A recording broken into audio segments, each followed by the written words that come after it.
नमस्कार, मैं Sonali Kulkarni. Crime petrol सतर्क के जस्टिस रीलोडेड इस श्रृंखला के आज के एपिसोड में आपका स्वागत करती हूँ। बेटी पढ़ाओ बेटी बचाओ का नारा हमें जगह जगह देखने सुनने को मिलता है।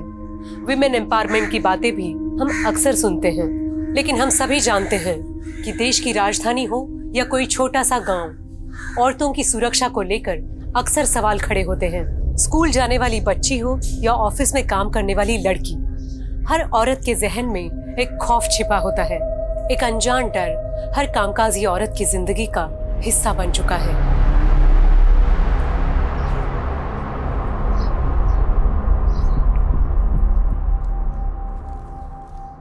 Good morning uncle. Good morning बेटा। अंकल दृष्टि कहाँ पर है? अंदर ही है कमरे में, जाओ मिल लो। हाँ। दृष्टि,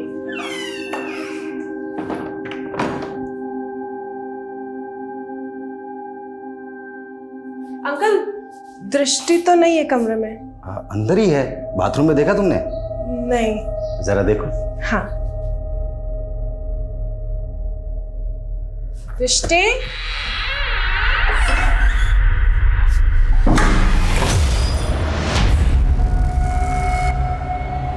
अंकल वो दृष्टि तो बात। अंकल क्या कर रहे हैं आप? ये छोड़ो मुझे। अंकल छोड़ो मुझे, छोड़ो छोड़ो।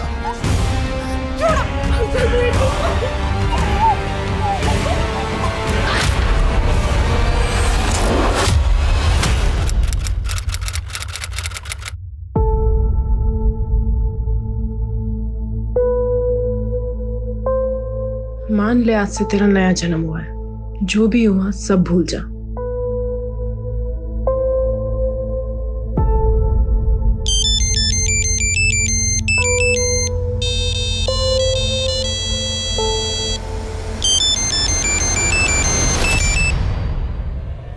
दुल्हनी, तेरी बड़ी याद आ रही। मिलने आना। और तूने ना किया ना, शादी भी टूट जाएगी। तेरा बिना कपड़े वाला फोटो है ना, वो तेरे होने वाले पति को भेज दूंगा।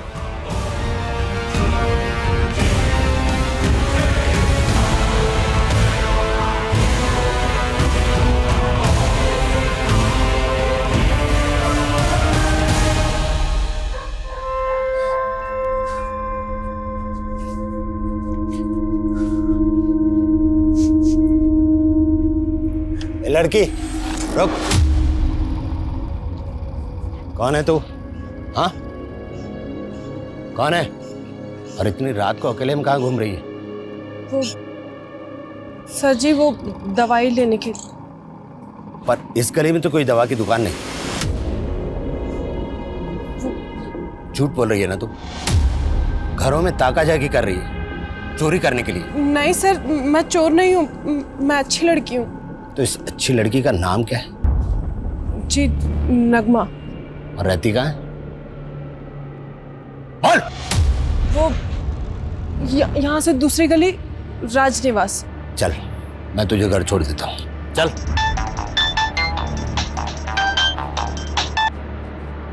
जी जनाब। जी बिल्कुल पहुंच जाऊंगा। जी जनाब। चल।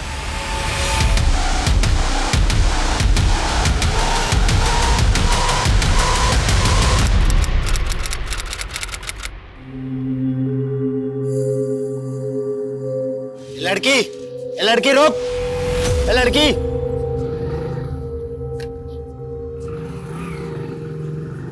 ए लड़की रुक। ए, इतनी देर से आवाज लगा रहा हूं, सुनाई नहीं देता? उस दिन चकमा देके भाग गई थी ना, हैं? अब नहीं बच पाएगी। पूरा राजनिवास छान मारा मैंने, कोई नगमा नाम की लड़की नहीं रहती वहां। तेरा असली नाम नगमा नहीं है ना? बोल। देख बेटी, तेरी जैसी मेरी बेटी भी है। तुझे कोई परेशानी है तो मुझे बता, मैं तेरी मदद करूंगा। आप मेरी मदद नहीं कर सकते। इस दुनिया में कोई किसी की मदद नहीं करता है, कोई किसी का सगा नहीं होता। हाँ बिल्कुल सच है। पुलिस की नौकरी में फैमिली को ज्यादा टाइम नहीं दे पाते। ऊपर से होली दिवाली जैसे त्योहारों पर तो फैमिली के साथ सोशल डिस्टेंसिंग कुछ ज्यादा ही हो जाती है। वो क्या है, एक्शन में रहने के लिए इमोशन को साइड में रखना पड़ता है। धीरे धीरे ये हमारा नेचर बन जाता है, आदत में शुमार हो जाता है। लेकिन एक केस था, शुरुआत तो उसकी बस एक ऑर्डर फॉलो करने से हुई थी, लेकिन उस केस ने मुझे और मेरे नजरिए को पूरी तरह से बदल के रख दिया। इंटरनेशनल वुमेन्स डे को ध्यान में रखते हुए ऊपर से ऑर्डर मिले हैं कि जितने भी औरतों के खिलाफ हुए अपराध के अनसॉल्व केसेस हैं पूरी ओपन किए जाए। जिन जिन केसेस में औरतें विक्टिम हैं उन सबकी लिस्ट बनाओ और शाम तक ये सारी फाइल्स मुझे मेरे टेबल पे चाहिए।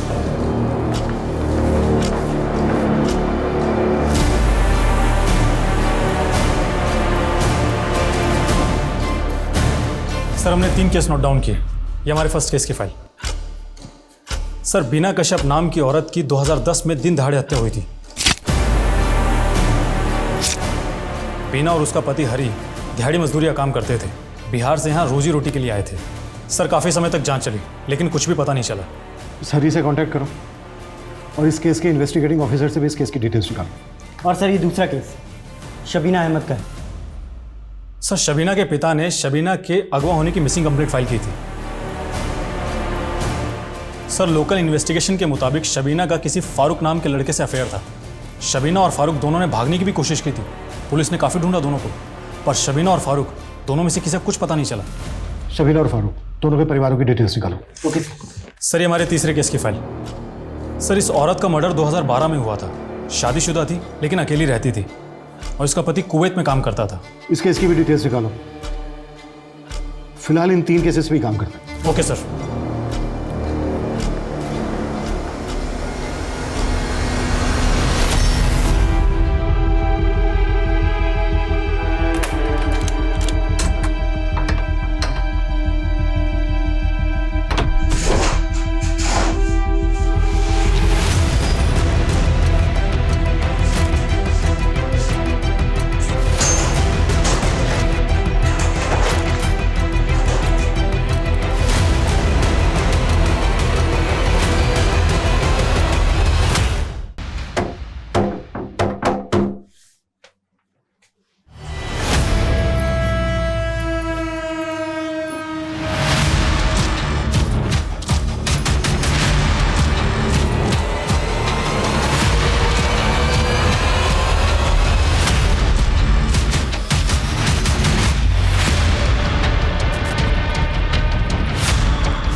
उग्रवादियों द्वारा किए गए इस बम विस्फोट में लोकप्रिय जननायक योगेश सैनी का निधन हो गया।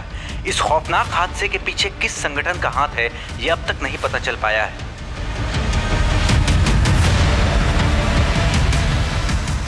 सर बीना कश्यप के केस में एक अजीब बात पता चली है। सर बीना की हत्या के 2 महीने के अंदर अंदर उसके पति हरी ने दूसरी शादी कर ली थी।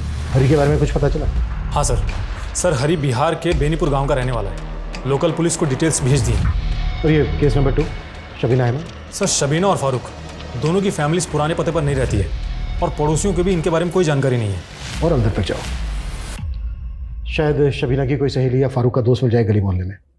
और ये केस नंबर 3, इसकी क्या अपडेट है? सर ये औरत जिस किराए के घर में रहती थी उस घर के मकान मालिक ने सालों पहले वो घर बेच दिया और पड़ोसियों से भी कोई नई जानकारी नहीं मिली है।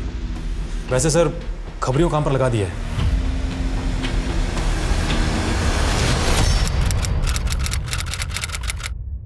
Thank you. देखिए मेरे लिए बहुत ही ऑनर की बात है कि ये यंग अचीवर अवार्ड के लिए मुझे चुना गया एंड आई रियली होप कि मेरी कहानी से बाकी यंगस्टर्स भी इंस्पायर होंगे। अरे वाह गोल बेटा, तूने तो कमाल कर दिया। अरे तेरे माँ बाप के मरने के बाद मुझे इसी बात की फिक्र थी कि मैं तुझे और इस बिजनेस को कैसे संभालूंगा, पर देखो उस भगवान की कृपा से आज। दादाजी जो भी किया है मैंने किया है, आप प्लीज इसका क्रेडिट भगवान को मत दीजिए। मैं प्रसाद ले रहा हूँ। Sir parcel. दादाजी 1 मिनट।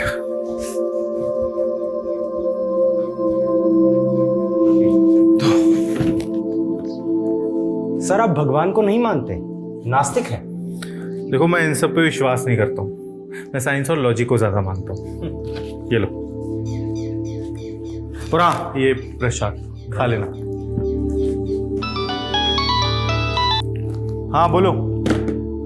अरे मैंने तुम्हें जितना कहा है तुम उतना बजट कोट करो ना, तुम शिकावत की टेंशन क्यों ले रहे हो? हाँ मैं तुम्हें मेल कर रहा हूँ। बेटा विमल, कोई परेशानी है? दादाजी वो शेखावत हमें पैसों के दम पे खरीदना चाहता है। लेकिन बेटा वो शिकायत बहुत खतरनाक आदमी है, जरा संभल के। लेकिन अगर मैं सही हूं तो मैं क्यों डरूं उससे?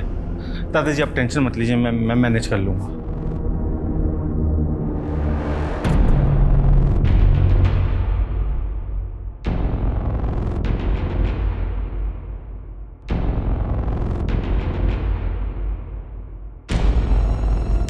मुरली क्या हुआ, कुछ काम है क्या?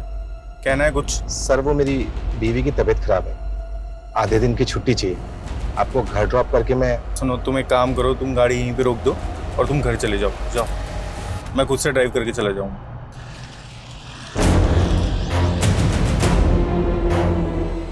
हेलो। हाँ विमल सर निकल चुके। चलो चैप्टर समझ में आया? ठीक है, आप कल कंटिन्यू करते हैं, मुझे कहीं जाना है। जयंती ये लो। मैम ये आपके हाथ में क्या लिखा है?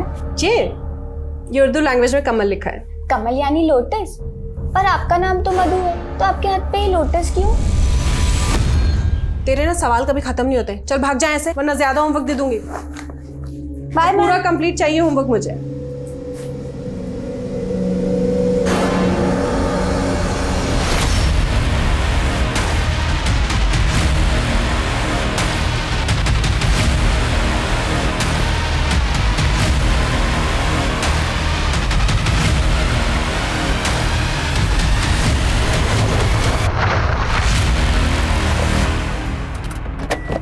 क्या बदतमीजी है, आपको दिखाई नहीं दे रहा?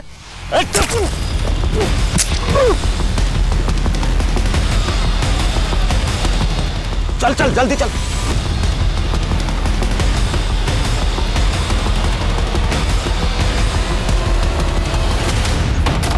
मधु तुझे अंदाजा भी है तूने क्या देखा है? एक खून के केस की चश्मदीद गवाह है तू। अरे क्या जरूरत थी पुलिस को ये सब बताने की? प्रेम, अब देखना पुलिस बार बार परेशान कर देगी तुझे। प्रेम शांत हो जाओ ना। माफ कर दे मुझे, मैं गुस्से में बहुत कुछ बोल गया ना, पर क्या करूं, तेरी फिक्र होती है मुझे। तुम टेंशन मत लो, एक बार हम कुवैत चले जाएंगे ना तो ये सारी प्रॉब्लम से छुटकारा मिल जाएगा। इतना आसान नहीं है मधु। वो जो 4 लाख तूने गहने बेचकर मुझे दिए थे, उससे सिर्फ मेरा वीजा और वर्क परमिट बना है, बस। तो मतलब तुम अकेले कुवैत जाओगे मुझे छोड़कर? कुछ ही महीनों की तो बात है मधु।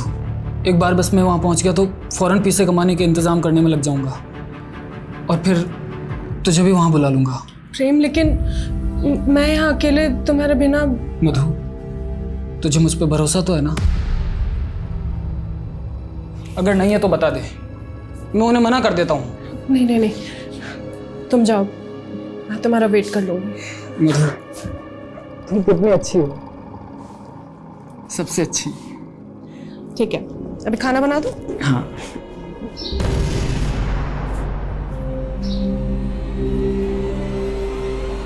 मधु मान गई।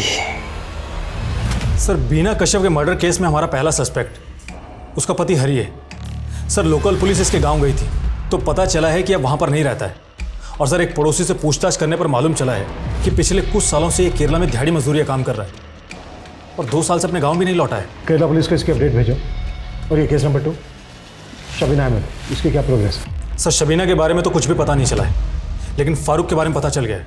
लोकल टीम उससे पूछताछ करने निकल चुकी है। और केस नंबर 3, इसकी क्या अपडेट है? सर इस केस के इन्वेस्टिगेटिंग ऑफिसर को मैंने पुलिस स्टेशन बुला लिया है। प्रेम लो, अच्छा सुनो, फ्लाइट में बैठते ही मुझे फ़ोन करना भूलना नहीं। ये भी कोई कहने की बात है? और देखना 4-5 महीने बाद तुझे भी वहाँ बुला लूंगा। प्रेम मुझे भूल तो नहीं जाओगे ना? ऐसी बात कर दी है मधु, अगर तू नहीं होती तो मैं कभी कुवैत जा ही नहीं पाता। अब अगर तू ऐसे उदास रहेगी तो मैं जा नहीं पाऊंगा ना।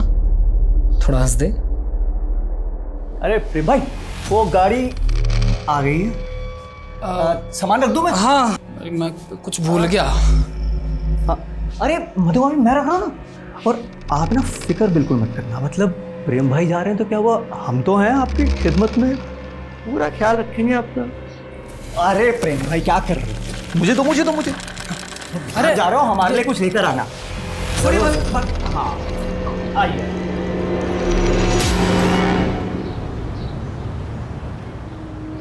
जयंती हुआ सॉल्व? दिखा। हाँ अरे नहीं देख, ऐसे करेगी तो हमेशा गलत ही आंसर आएगा ना, तुझे बोला था ना। जयंती इधर ध्यान दे, इस मेथड से ट्राई कर, मैं वापस आती हूँ, चेक करूंगी। अस्सलाम वालेकुम। वालेकुम अस्सलाम। वो दरअसल क्या है ना,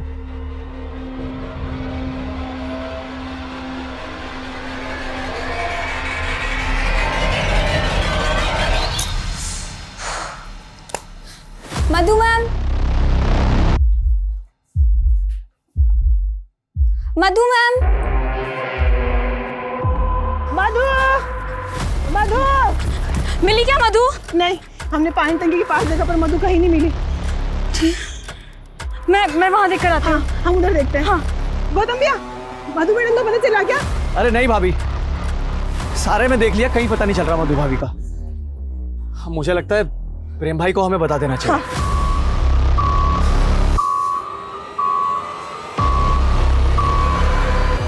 हेलो प्रेम भाई।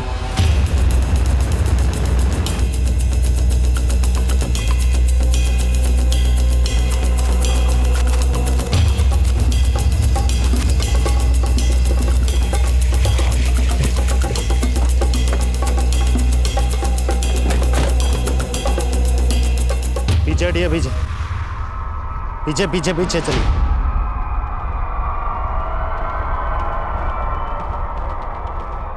आंखें, नाक, मुंह सब गोंद से चिपका दिए।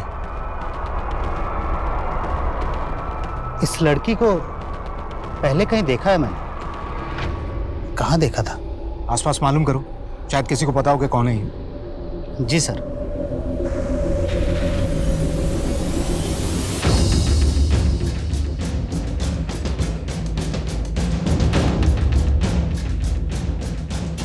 सर, लड़की की पहचान हो गई सर, मधु नाम है इसका। बच्चों को ट्यूशन पढ़ाई करती थी, यहीं पास के मोहल्ले में रहती थी। आज सुबह ही अचानक गायब हो गई थी सर। आखिरी बार किसने देखा था इसे? जयंती बेटा, डरने की कोई बात नहीं है, अच्छी तरीके से याद करके बताओ। जो आदमी तुम्हारी मधु मैम से मिलने आया था आज, वो कैसा दिखता था? अंकल मैंने उनका चेहरा नहीं देखा, लेकिन वो इतने लंबे थे। अच्छा, क्या एज होगी उनकी? मतलब बाल काले थे, सफेद थे, कुछ याद है? काले थे, और मधु मैम के सामने होने के कारण मैं उनका चेहरा नहीं देख पाई। वो आपस में कैसे बात कर रहे थे? मतलब लड़ाई कर रहे थे या प्यार से बात कर रहे थे? वो तो मुझे पता नहीं, लेकिन अंकल ने उन्हें अस्सलाम वालेकुम बोला था। अस्सलाम वालेकुम। और अंकल के हाथ में कुछ सिल्वर कलर का ब्रेसलेट था। इस लड़की को ड्रग्स के इंजेक्शन दिए गए थे, उसके बाद गोंद से इसकी आंखें, नाक और मुंह को चिपका दिया गया। सफोकेशन से इसकी मौत हो गई थी। मुझे लगता है कि मारने वाले इन्वेस्टिगेशन से सामने क्या है? जो सामने आया उससे तो केस सुलझने की बजाय और उलझ गया।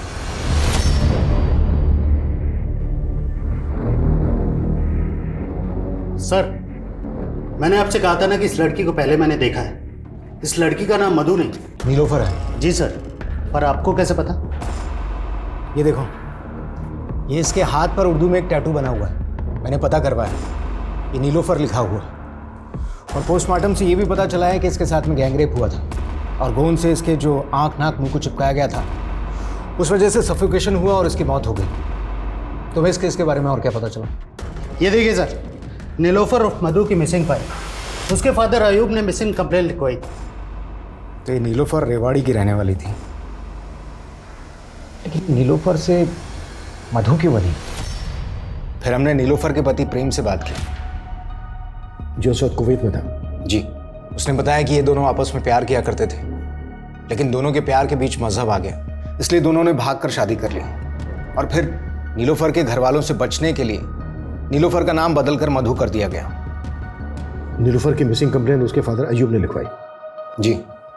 हमने अयूब को ढूंढा लेकिन मिला नहीं। पड़ोसी ने बताया कि बदनामी के डर से उसने अपना घर बदल लिया। और आपने केस क्लोज कर दिया? जी नहीं, हमने और एंगल टटोले। सर, मुझे लगता है कि ये केस नीलोफर के अतीत से जुड़ा हुआ है। नीलोफर की बीती जिंदगी में जाने से कुछ नहीं होगा। जो आदमी नीलोफर से मिलने आया था उसी ने उसका मर्डर किया। तो सर इलाके के सारे स्ट्रीट को उठा लो। जयंती बेटा, डरने की कोई बात नहीं है। अब ध्यान से देखकर बताओ इनमें से कौन था। डरो मत, तुम उन लोगों को देख सकती हो, वो तुम्हें नहीं देख सकते। वो तो नहीं था, या वो वाला? हम काफी महीनों तक इस केस में लगे रहे मगर कोई क्लू नहीं मिला। फिर मेरा ट्रांसफर हो गया। मैं सिर्फ यही कह सकता हूं कि इस केस में मैंने अपनी तरफ से कोई कोर कसर नहीं छोड़ी। आपने कोई कसर नहीं छोड़ी। क्या आपने नीलोफर के पति प्रेम को इंट्रोगेट किया? जो आदमी नीलोफर से मिलने आया था, क्या उसके अलावा आपके पास कोई दूसरा सस्पेक्ट था?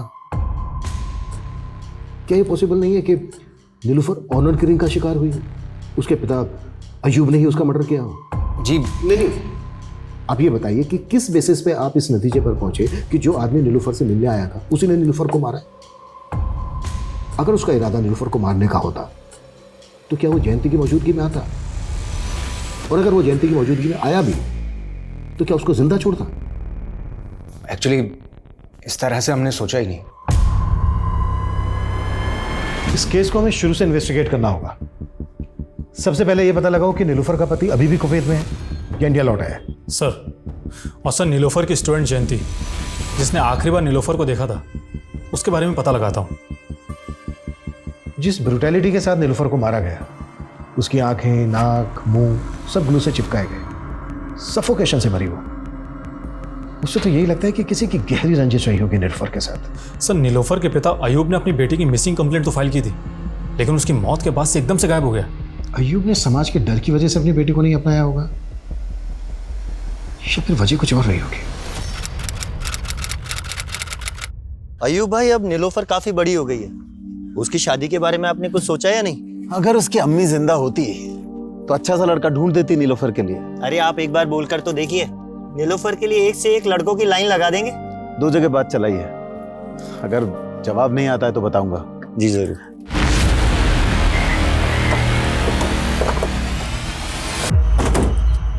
साहब, 2 साल तक मधु और प्रेम मेरे यहाँ किराएदार थे।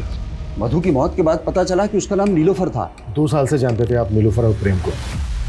दोनों पति पत्नी के बीच रिश्ता कैसा था? साहब, दोनों के बीच रिश्ते बहुत अच्छे थे, पर हाँ, एक बार मैंने मधु को बहुत आग बबूला होते देखा था। समझ में नहीं आता, एक बार में मिल गया ना जवाब, निकल। मधु बेटा, क्या हुआ? क्या किया गौतम ने? कुछ नहीं काका, गरीब की लुगाई सबकी भौजाई होती है।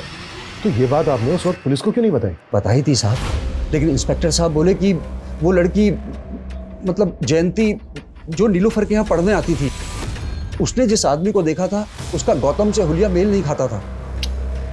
Can't believe it। अच्छा, इस हादसे के बाद आपकी नीलोफर के पति प्रेम से बात हुई थी? एक बार सर, वो अपना सामान लेने वापस आया था, नीलोफर की मौत के करीब 1 साल बाद। जब नीलोफर और प्रेम आपके मकान में रहने आए थे तो आपने उनकी आईडीज, डॉक्यूमेंट्स तो लिए होंगे? 10 साल पुरानी बात है, उस वक्त लिखा पढ़ी कहाँ होती थी।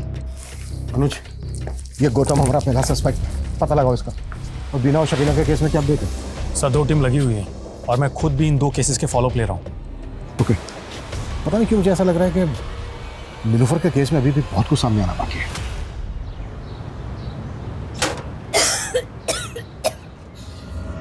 अम्मी, ये क्या हालत बना रखी है आपने अपनी? नीलोफर, तू यहाँ क्यों आई है? अम्मी, मना किया था ना तुझे आना। आप क्या कर रहे हो? इधर बैठो, इधर बैठो। आ जाओ। पानी पिएगी? मैं पी लूंगी, आप बैठो। इतनी तबीयत खराब है आपकी, आपने मुझे बताया भी नहीं। इसमें बताने का क्या है बेटा? ट्यूमर है दिमाग में। ट्यूमर?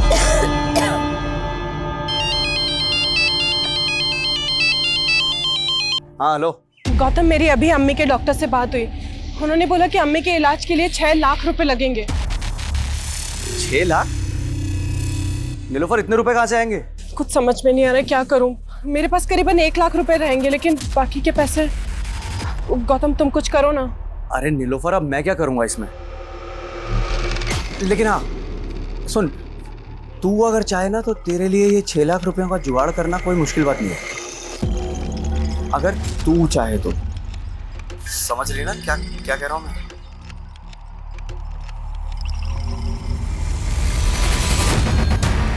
देख बड़ा सीट है, अरे तेरी फोटो देख के हिल गया था, अब तेरा जलवा देखेगा तो पिघल जाएगा। आ जा।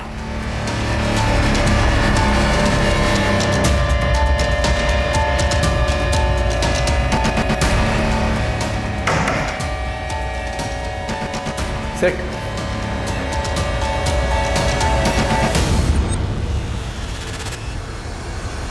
सर, बीना के पति हरी ने बताया कि उसने बीना की मौत के तुरंत बाद शादी सिर्फ अपने 2 बच्चों के लिए की थी, जिन्हें वो अकेले संभाल नहीं पा रहा था। हरी ने उस वक्त किसी पे शक जताया था? सर, उसकी कंस्ट्रक्शन साइट पे 2 मजदूर थे, दीपक और रूपेश। दोनों शराबी थे और बीना की उनसे कुछ कहासुनी भी हुई थी। हरी का स्टेटमेंट वेरीफाई करो। सर। और शबीना केस पे क्या अपडेट है? सर, मेरी फारूक से बात हुई है, अब वो शादीशुदा है, लेकिन सर उसकी शादी शबीना से नहीं बल्कि किसी और ही लड़की से हुई है। और सर उसने शबीना को नहीं भगाया था। फारूक पे नजर रखो और फारूक के दोस्तों से भी बात करो। सर। हाँ अनुज। सर, नीलोफर के केस में एक अपडेट मिली है। सर, इसका नाम विमल गुप्ता है और ये एक बिजनेसमैन था। सर, 2012 में इसका दिन दहाड़े कत्ल हुआ था और नीलोफर इसके केस की चश्मदीद गवाह थी। और नीलोफर का मर्डर कब हुआ? सर, इसके हियरिंग से 2 दिन पहले, और नीलोफर इसके हियरिंग में गवाही भी देने वाली थी। विमल केस में सस्पेक्ट कौन था? सर, विमल के केस में प्राइम सस्पेक्ट ये गुंजेश नाम का डिलीवरी बॉय था। सर, ठोस सबूत ना मिलने की वजह से कोर्ट ने इसे बरी कर दिया था। गुंजेश? इस पजल की आखिरी कड़ी एक गुंजेश ही हो सकता है। सालों पुराने केसेस को रीओपन करके किसी अंजाम तक पहुंचाना आसान नहीं होता। सबूत मिट चुके होते हैं, गवाह जुटाना मुश्किल होता है। मधु उर्फ नीलोफर के केस में भी कुछ ऐसा ही हो रहा था। इस केस का रुख मोड़ने वाला सबसे अहम गवाह अभी पुलिस की पहुंच से काफी दूर था।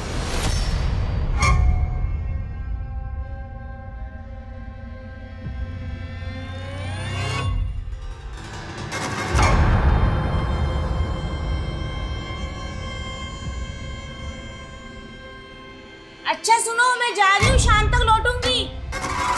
Okay darling.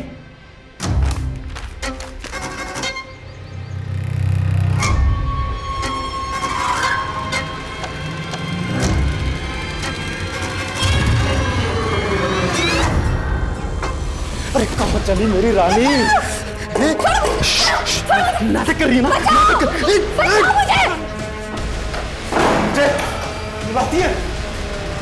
ठीक है। आपकी सारी बातें इस फोन में रिकॉर्ड हो चुकी हैं। लीजिए लीजिए, लंगोट के बड़े ढीले हैं आप। चलिए अब थोड़ा पैसा ढीला कीजिए, वरना ये सारी फुटेज ना मालकिन को दिखा दूंगी।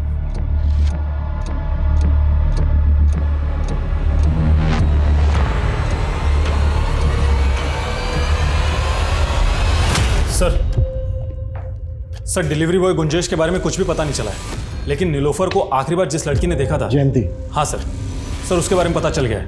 वो दिल्ली में मेड का काम करती है। और नीलोफर के पिता अयूब के बारे में पता चल गया है। अयूब का है? जेल में, एक मर्डर के केस में 4 साल से जेल में है। मर्डर केस में? हाँ सर। और सर, एक चौंकाने वाली बात पता चली है। अयूब के बीवी बच्चे मेवात में रहते हैं। जब मैंने उनसे बात की तो पता चला है कि अयूब की कोई नीलोफर नाम की बेटी ही नहीं है। What? नहीं यार, उस कंजे से सिर्फ 20,000 कमा पाई मैं। अब इन छोटी मछलियों से काम नहीं चलने वाला, कोई बड़ी मछली फंसानी होगी। तू एक काम कर, मुझे साउथ दिल्ली के ऐसे 5 रईसों के नाम दे जो हवस के पुजारी भी होने चाहिए और अमीर भी। ठीक है, 1 मिनट।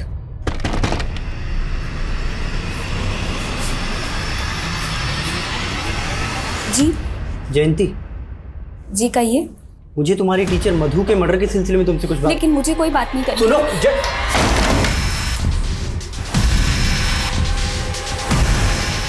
सब कौन नीलोफर? मेरी उम्र हो गई है इसलिए कुछ याद नहीं रहता। आप क्यों मुझे परेशान कर रहे हैं? कम से कम जेल में तो चैन से रहने दीजिए। अच्छा, जेल में लोग चैन से रहने नहीं, सजा काटने आते हैं।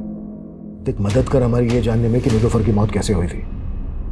नहीं तो तुझे तेरी बेटी नीलोफर का कातिल साबित करना हमारे लिए कोई बड़ा काम नहीं होगा।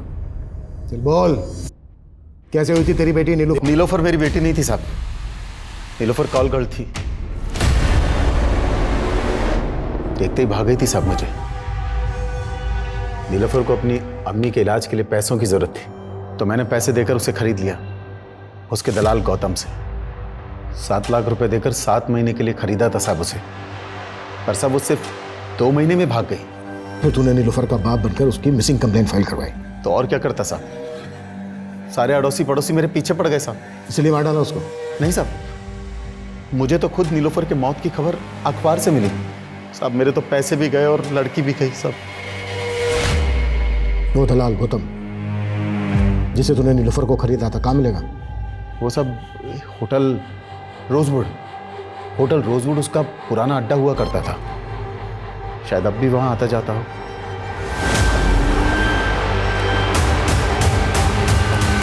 सर, नीलोफर के केस में कड़ियां तो जुड़ रही हैं, क्योंकि उसके मकान मालिक ने बताया था कि गौतम को उसने थप्पड़ मारा था।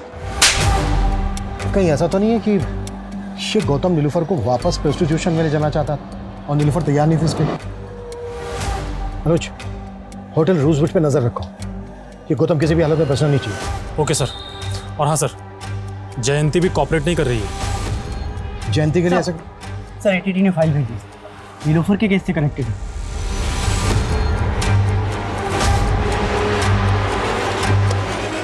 क्या हुआ सर? 11 साल पहले एक लीडर की ब्लास्ट में हत्या हुई थी। नीलूफर से भी पूछताछ हुई थी उस केस में। उस ब्लास्ट में इन्वॉल्व एक आदमी से रिलेशन थे नीलूफर के। उस वक्त नीलूफर ने एटीटी को बताया था कि वो एक कॉल कर रहा है, उसके बहुत सारे क्लाइंट हैं जिनकी बैकग्राउंड के बारे में उसे कुछ नहीं पता। इसका मतलब नीलोफर के लिंक उग्रवादियों से भी थे? एटीटी को शक तो था नीलूफर पे, हालांकि कुछ साबित नहीं हुआ। पहले एक टीचर, उसके बाद कॉल कर, फिर उग्रवादियों से उसके संग। आखिर थी क्या है लड़की?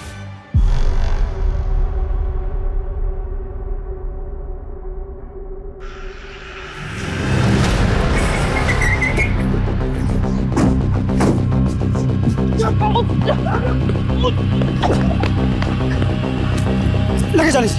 क्या कहा तूने? हाँ साहब, मैं नीलोफर से पहले उसकी माँ रुखसाना के लिए कस्टमर लाता था। रुखसाना भी इसी धंधे में थी साहब, लेकिन वो नहीं चाहती थी कि उसकी बेटी नीलोफर ये काम करे, और यही कारण था कि उसने अपनी बेटी को खुद से दूर रख के पढ़ाया। इधर आ, मैंने कहा था ना तुझसे ये जगह तेरे लिए नहीं है, फिर यहाँ क्यों आई? अरे रुखसाना क्यों भड़क रही है? तेरे को पता है तेरी लड़की पटाखा है, पटाखा। अरे अगर तू बोले तो मुंह तोड़ दूंगी तेरा अगर दोबारा ऐसी बात कही तो। चल फट। अम्मी, मैं तो तुमसे मिलने के लिए आई थी। बेटा नीलोफर, तुझे मुझसे नहीं, इस पूरी जिंदगी से आंख मिलानी है। तुझे मेरे जैसा नहीं, एक इज्जत की जिंदगी जीनी है तुझे। नीलोफर एक छोटी सी दवाई की दुकान में काम करती थी साहब, लेकिन अजीब बात है, किस्मत उसे वहीं ले आई जहां वो नहीं आना चाहती थी। लेकिन जैसे उसकी जिंदगी में प्रेम आया, वो फिर से उड़ गई साहब। लेकिन तूने उसको ढूंढ निकाला, तू उसको वापस प्रोस्टिट्यूशन के धंधे में लाना चाहता था, उसने मना किया, इसलिए थप्पड़ मारा था ना उसने तुझे। नीलोफर नीलोफर मर चुकी है, तू बोल। हाँ ठीक है मधु, देख ध्यान से सुन ले। प्रेम ने कुवैत जाने से पहले मुझसे 1.5 लाख रुपए उधार लिए थे, बोल रहा था 2 महीने में लौटा देगा। अब 2 महीने बीत चुके, मेरे पैसे नहीं मिले हैं मुझे अभी तक। गौतम, जैसे ही प्रेम पैसे भेजेगा मैं तुझे दे दूंगी, थोड़े टाइम रुक जाना। मेरे सर पे भी लोग वसूली करने के लिए बैठे हुए हैं।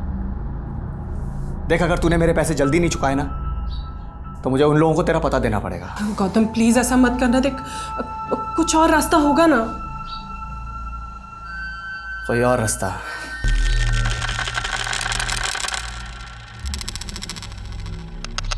एक रास्ता है। शर्म नहीं आती तुझे? उसने धंधा करने से मना कर दिया, इसलिए तूने उसको मार डाला। नहीं साहब, उसकी मौत से तो सच कहूं मेरा नुकसान ही हुआ है साहब। एक लड़की की जान चली गई और तुझे नुकसान की पड़ी है। इंस्पेक्टर साहब, ये नीलोफर कोई साधारण लड़की नहीं थी, लॉटरी थी, लॉटरी। कभी अयूब को लगी, कभी मुझे, तो कभी प्रेम को, और सबने उसका फायदा उठाया सर। प्रेम ने भी? हाँ साहब, कहाँ मिलेगा प्रेम? वो तो नहीं पता मुझे साहब, लेकिन अगर आप लोगों को मिल जाए तो मेरे पैसे निकलवा लेना उससे, और चाहिए तो थोड़े पैसे आप भी रख लेना। अरे सर सर, अरे मारिए मत साहब, मैं अरे खास इंफॉर्मेशन दे सकता हूँ आपको सर। सर एक औरत है आयशा कुरैशी नाम की। आयशा कुरैशी? हाँ सर, वो इस नीलोफर की बहुत अच्छी दोस्त हुआ करती थी। मुझे पक्का यकीन है कि उसे जरूर पता होगा इन दिनों ये प्रेम कहाँ पे है।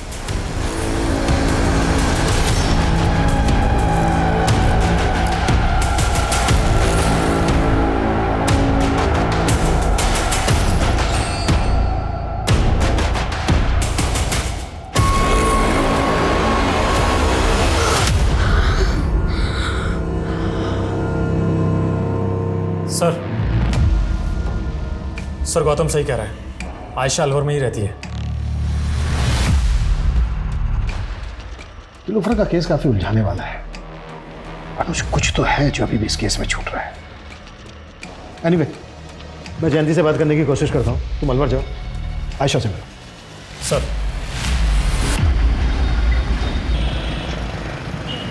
जी सर, नीलोफर और मैं पहले एक ही मोहल्ले में रहते थे। कुछ ही दिनों में दोस्ती भी हमारी अच्छी हो गई थी।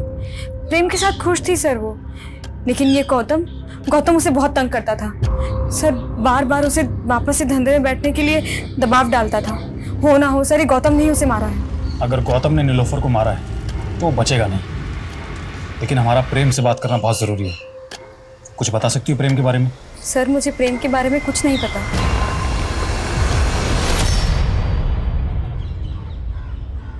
जयंती, मैं जानता हूं उस हादसे ने तुम्हारी जिंदगी बदल कर रख दी थी।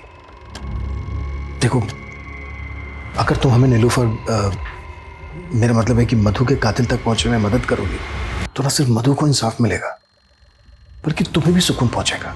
सर आज भी उस आदमी के पैरों की आहट मुझे डरा देती है। अब वो डरेगा। बस जितना तुम उस आदमी के बारे में जानती हो उसके बारे में ज्यादा से ज्यादा हमें बताने की कोशिश करो ताकि हम जल्दी से उस तक पहुंच सकें। सर मैं ज़्यादा कुछ तो नहीं जानती, लेकिन उसने अपने हाथ में एक सिल्वर कलर का ब्रेसलेट पहना था। ब्रेसलेट? हाँ सर। अच्छा जयंती, मधु ने कभी जिक्र किया था तुमसे कि उसका पति प्रेम कहाँ का रहने वाला है? कुछ इस बारे में बताया था? हाँ, एक बार उन्होंने कहा था कि वो चूरू गांव के किसी ब्रह्मपुरी का रहने वाला है।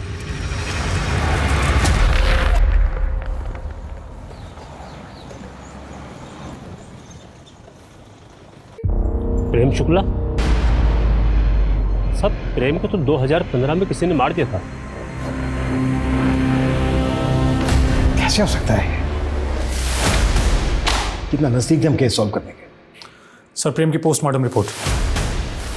सर रिपोर्ट के मुताबिक प्रेम की आंखें, मुंह, नाक भी नीलोफर की तरह ग्लू से चिपकाए गए थे और दोनों की बॉडी में सेम ड्रग के ट्रेसेस भी मिले थे। लेकिन नीलोफर को तड़पा तड़पा के मारा गया था, जबकि प्रेम को मारने में जल्दबाजी दिखाई गई है। प्रेम की मौत सफोकेशन से नहीं हुई बल्कि फटल ब्लो से हुई। प्रेम के चेहरे और सर पर 5 बार वार किए गए। हो ना हो, नीलोफर और प्रेम का कातिल एक ही है। अनुज, नीलोफर और प्रेम के मर्डर की पहले की उनकी सारी एक्टिविटीज पता करो। Yes sir.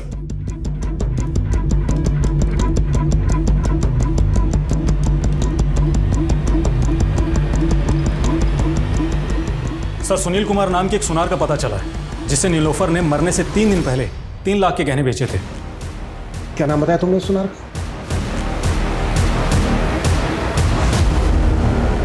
Sir Sunil Kumar. किसी ज़माने में मैं भी पुलिस में था, तब से जानता हूँ नीलोफर को। उस वक्त वो एक छोटी सी दुकान पर बैठा करती थी, फिर अचानक पता नहीं कहाँ गायब हो गई और फिर मेरी रिटायरमेंट के बाद वो मुझसे मिली। तब पता लगा कि उसने किसी प्रेम नाम के लड़के से शादी कर ली। उसकी मौत से कुछ दिन पहले ही उसने मुझे घर पर बुलाया था। बेटा, प्रेम को कुवैत भेजने के लिए तूने पहले ही कितने जेवर बेच दिए, अब ये भी बेच दी कि तो तेरे पास क्या बचेगा? चाचा, ये जेवर बेचकर मुझे भी कुवैत जाना है, प्रेम के पास। मुझे जेवर की नहीं, अपने पति की ज़रूरत है। आप देखिए ना, इनका जितना भी पैसा बनता है आप मुझे दे दीजिए। मुझे क्या पता था कि वो पैसे उसकी मौत से जा जुड़ेंगे। जरूर सर इन पैसों की वजह से ही किसी ने मार दिया नीलोफर को। ठीक है सुनील, फिलहाल तुम जा सकते हो, जरूरत पड़ी तो दोबारा बुलाएंगे। जी सर। अनुज, अपने खबरियों से कहो कि वो पता लगाएं कि नीलोफर के मर्डर के आसपास किसी के पास अचानक से बहुत सारे पैसे आए थे क्या? Yes sir.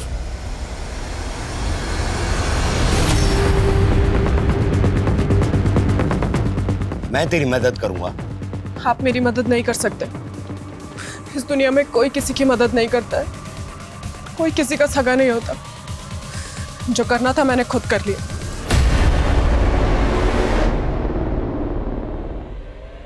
ये तो मर गया। तूने किया है सब? कैसे मारा इसे? का इंजेक्शन देकर उससे हार्ट अटैक आ गया इसको। तुझे कैसे पता इस इंजेक्शन के बारे में? फार्मेसी की स्टूडेंट हूं मैं और इसको मैंने ही मारा। अरेस्ट कर लीजिए मुझे। मेरी भी बेटी है, मैं समझ सकता हूं कि तुझ पर क्या बीती होगी। और अब मेरी बात ध्यान से सुनो, तूने मनोहर लाल को नहीं मारा, ये हार्ट अटैक से मरा है। तू ये सब कुछ भूल जा और जा अपनी नई जिंदगी शुरू कर। जा बेटी जा। सर, जिस एरिया में नीलोफर का मर्डर हुआ था उसी एरिया के आसपास 3 और औरतों का मर्डर हुआ था। और हाँ सर, उन 3 औरतों का मर्डर भी उसी ड्रग से हुआ था जिससे नीलोफर और प्रेम कुमार का हुआ था। उनकी आंखें और मुंह भी ग्लू से चिपकाए गए थे? नहीं सर, लेकिन हाँ सर, उन सभी ने नीलोफर की तरह मरने से कुछ दिन पहले कोई जेवर या प्रॉपर्टी बेची थी। लाखों रुपए जमा थे उनके पास जो उनको मारकर लूट लिए गए थे। ये किसी सीरियल किलर का काम तो नहीं है? सर, नीलोफर के मोहल्ले में एक शोएब नाम का आदमी रहता था। सर, वैसे तो कड़का था, लेकिन अचानक से उसके पास काफ़ी पैसा आ गया था और नीलोफर की मौत के कुछ दिन बाद ही शोएब अपनी बीवी के साथ नए घर में शिफ्ट हो गया है। ये देखिए सर, ये उसका एड्रेस है। हाँ सर, शोएब मेरे पति है। कहाँ मिलेगा शोएब इस वक्त? सर, वो अक्सर शहर के बाहर रहते हैं। अभी इस वक्त वो कहाँ हैं मुझे नहीं मालूम। ओके, कोई बात नहीं। शायद हो सकता है आयशा जी आपको याद ना आ रहा हो कि वो कहाँ है, पर कोई बात नहीं, हम याद दिलवा देंगे। ये पूजा है। पूजा, जरा आयशा जी को याद करवाओ। सर मैं बताती हूँ सर।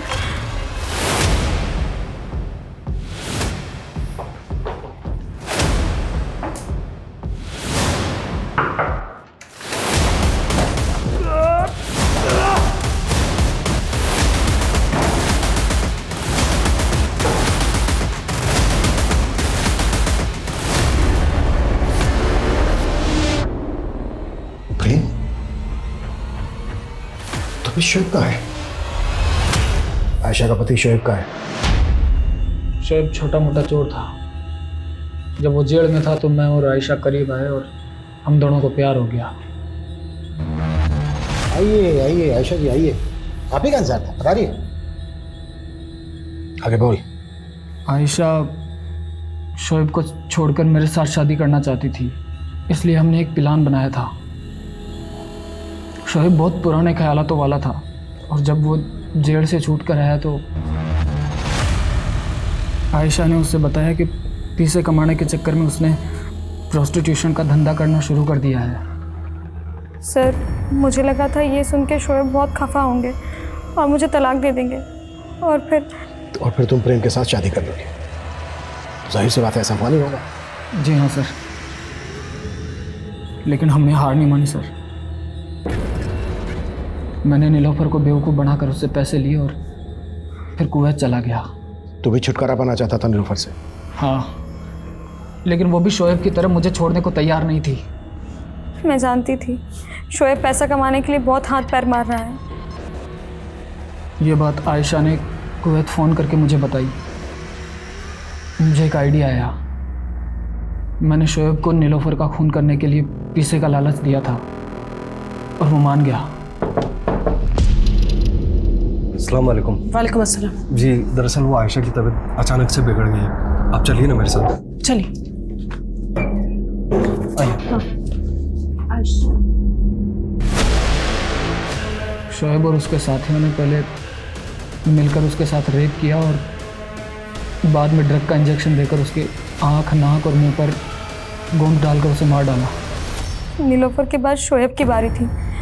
प्रेम जब कुवैत से लौटे तो हमने शोएब को भी ड्रग का इंजेक्शन दिया और नीलोफर की तरह उनकी आंखों में, नाक में और मुंह में ग्लू डाल दिया और सर पे पत्थरों से कई बार वार किया। मैंने शोएब को मेरे कपड़े पहना दिए और मेरा वॉलेट और सारे कागजात भी उसके जेब में रख दिए ताकि सबको लगे कि शोएब नहीं, प्रेम मारा गया है।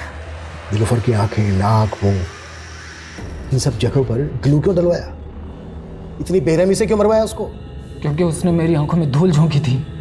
उसने मुझे अपने अतीत के बारे में नहीं बताया था। और तूने जो इतने लोगों की आंखों में धूल झोंकी है वो?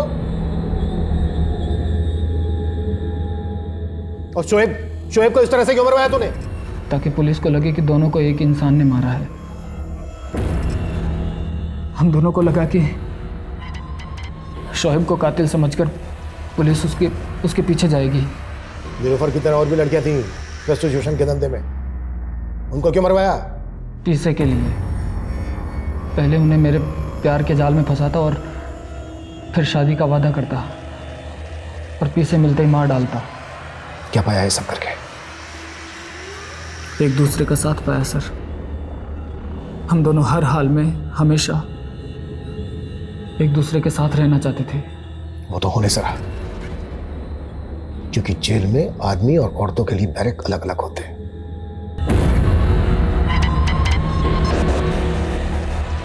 मधु उर्फ नीलोफर की कहानी ने मेरी अब तक की क्राइम की समझ पर कई सवाल या निशान खड़े कर दिए। मुझे एहसास हुआ कि कभी कभी इंसान पूरी तरह से सही या गलत नहीं होता है। कई बार इंसान हालातों के आगे मजबूर भी होता है। इसलिए आप सभी से मेरा अनुरोध है कि किसी को भी जज करने से पहले एक बार उसके हालातों के बारे में जरूर सोचें। रीओपन किए गए तीनों केसेस को सॉल्व करने में पुलिस कामयाब रही। बीना की हत्या के जुर्म में उसके पति हरी को पुलिस ने अरेस्ट कर लिया। शबीना अहमद ऑनर किलिंग का शिकार हुई थी। शबीना के पिता और भाई ने ही उसकी हत्या की थी। वो दोनों भी इस वक्त पुलिस की हिरासत में हैं। बिजनेसमैन विमल गुप्ता के कत्ल की वजह बड़ी विचित्र थी। गुंजेश ने विमल की हत्या की क्योंकि विमल भगवान को नहीं मानता था। सर आप भगवान को नहीं मानते, नास्तिक हैं। देखो मैं इन सब पे विश्वास नहीं करता हूँ, मैं साइंस और लॉजिक को ज्यादा मानता हूँ। और उसकी बातों से गुंजेश की भावनाओं को ठेस पहुंची थी। प्रेम और आयशा ने मधु और शोएब की लाशों पर अपने प्यार का आशियाना बनाना चाहा, लेकिन जुर्म की दीवार से टिकी इमारत हमेशा ढह जाती है। इन केसेस की कामयाबी से एक बार फिर से ये बात साबित हो गई कि अपराधी कितना ही शातिर क्यों न हो, कानून के शिकंजे से ज्यादा देर बच के नहीं रह सकता। जैसे हर केस की एक नियति होती है, वैसे हर अपराधी की भी एक नियति होती है। Crime never page. हर मुजरिम की नियति में उसके अपराध का दंड लिखा होता है। अब मैं सोनाली कुलकर्णी आपसे विदा लेती हूँ। फिर मिलेंगे क्राइम पेट्रोल सतर्क जस्टिस रीलोडेड में एक नए केस के साथ। तब तक अपना और अपने परिवार का ख्याल रखिए। आप जानते हैं हम सब एक मुश्किल दौर से गुजर रहे हैं। कृपया मास्क पहने, सैनिटाइजर का इस्तेमाल करें और सोशल डिस्टेंसिंग ध्यान में रखें। देखते रहिए क्राइम पेट्रोल सतर्क। जय हिंद।